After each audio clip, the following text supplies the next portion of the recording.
Então, pessoal, nós estávamos falando de Vygotsky, essa é a parte 2, ok? Então, comentei com vocês que ele, na época da Revolução Russa, ele frequentava a Universidade de Moscou. Então, ele estava iniciando uma carreira acadêmica, ok? Ele fez curso de medicina, né? Fez de direito também, ok? Então, ele começou fazendo direito, depois ele parou, fez... não, ele começou fazendo medicina, parou, fez direito e depois voltou para medicina, ok?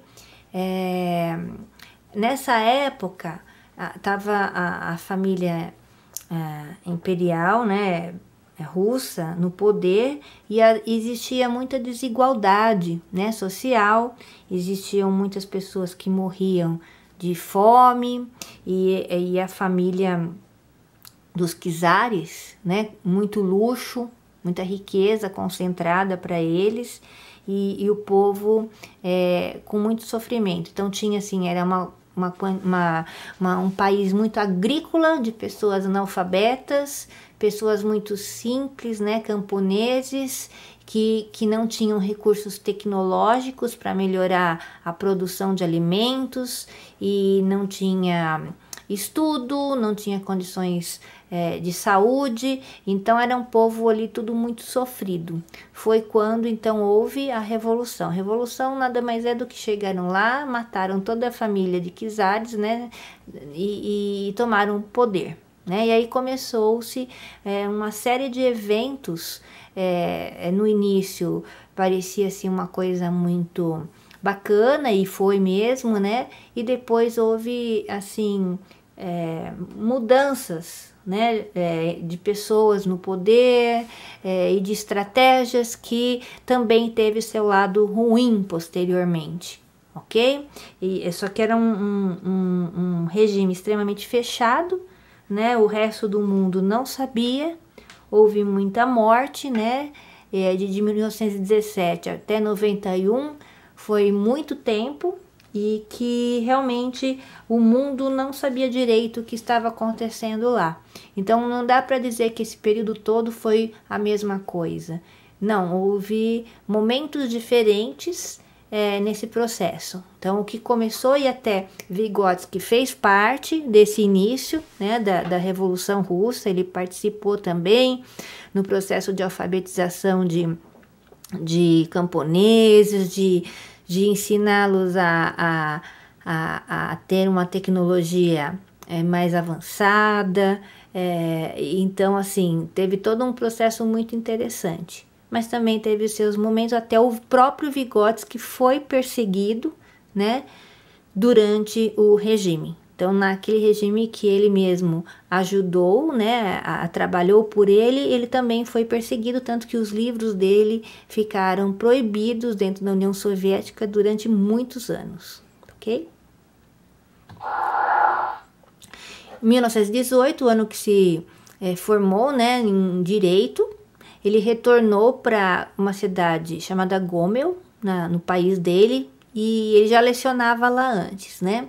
6 anos mais tarde, em 1924, aos 28 anos de idade, ele se casa com a Rosa, com quem teve 2 filhas. Ainda nessa cidade de Gomel, ele ministrou um curso de psicologia no Instituto de Treinamento de Professores, onde implantou um laboratório de psicologia. Sua formação em psicanálise, ele estudou psicanálise, tá? A teoria de Freud. Foi omitida por conta das perseguições de Stalin, que considerava as teorias de Freud uma ideologia burguesa. Ainda em 1918, ele fundou uma editora e publicou uma revista literária. Tá? Então, ele teve formação psicanalista, mas ele foi perseguido por isso em algum momento posterior, né, no próprio regime soviético. Tá, ok?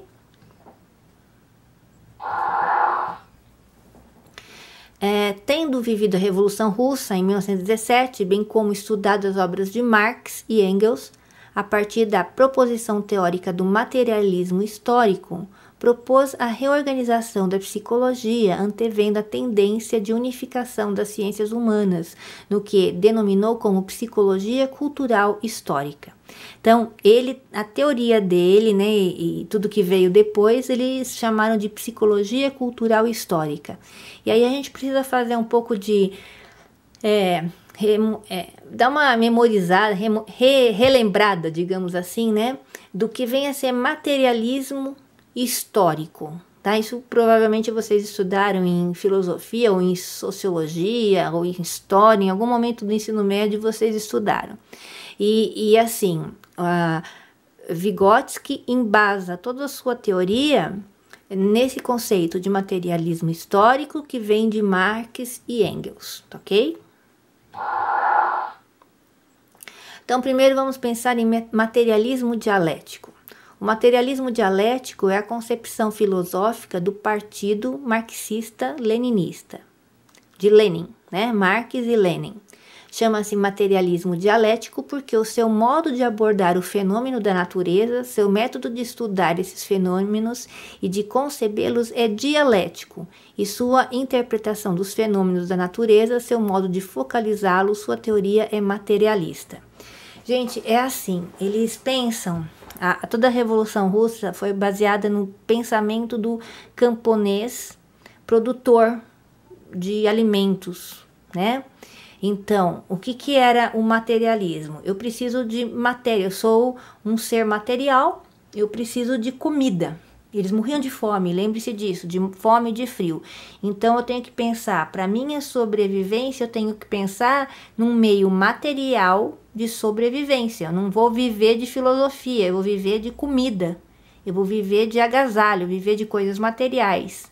Então, o estado era tão extremo de necessidade de pensar na sobrevivência que eles só tinham como pensar o mundo a partir do materialismo, que daria para eles a sobrevivência.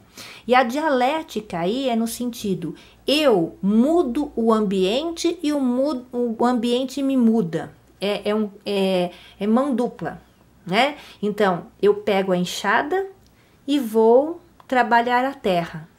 Se eu fizer isso de maneira adequada, essa terra será modificada e ela me dará os elementos para que eu sobreviva.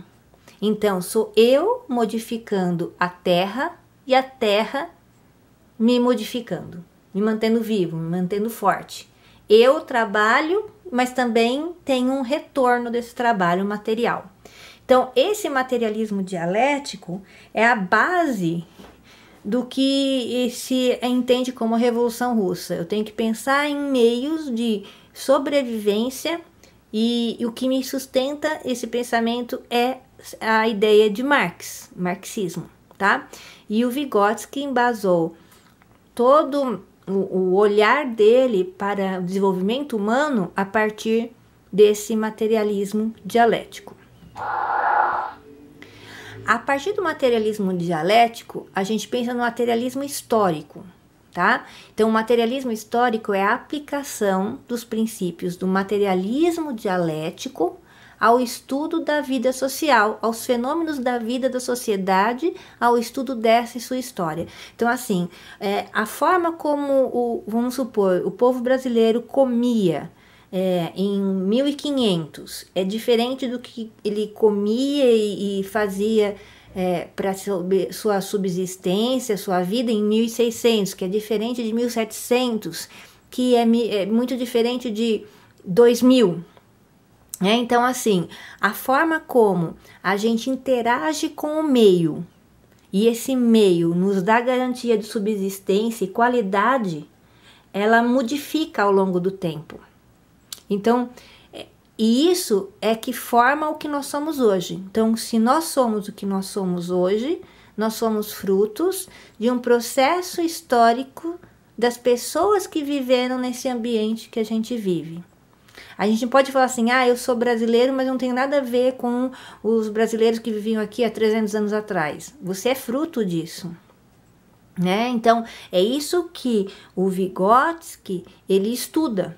Ele estuda como que é essa relação do ser humano com o seu meio ao longo da história E qual a influência dessa história na formação de cada ser humano? Da minha história, da sua história de vida, qual a influência de todo esse processo histórico, social, de onde você vive? Então, isso para ele foi fundamental para ele pensar no desenvolvimento humano, tá ok? Aqui está um livro supostamente escrito por Stalin, então